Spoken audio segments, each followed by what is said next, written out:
Welcome. In this video, I'll explain you how to improve the text topology. For example, this you can see is the pad, and if you improve it, we can do it like this. It's looking so good.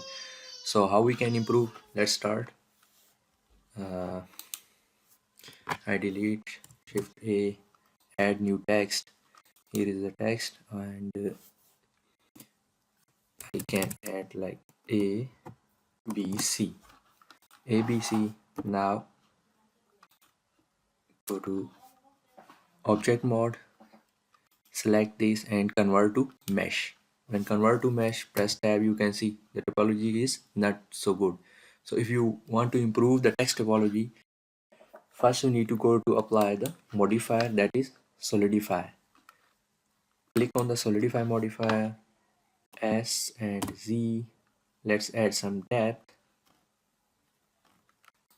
Okay, now you can see the topology is not good. So then you need to add another modifier, that is remesh. Click on the remesh. The first problem you face like this on the remesh, so you need to go on the remesh. Oh, here is the remesh modifier. Click on the sharp,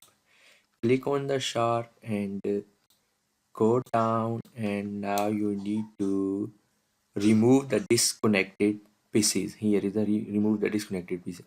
Uncheck this. Still you have some problems, so you need to increase the octave depth. Now is 4. I increase, for example, 5, 6, 7, 8. It's making it more smooth. So now it's looking good, but the mesh is still, you see, is bad. So you need to here go to the object properties, viewport display,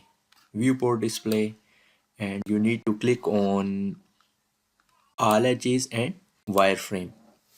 When you click on all edges and wireframe, you see the topology is changed. So how we can, let we go again on the modifier, and you see how it works.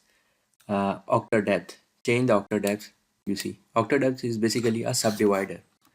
So let me show you the front face.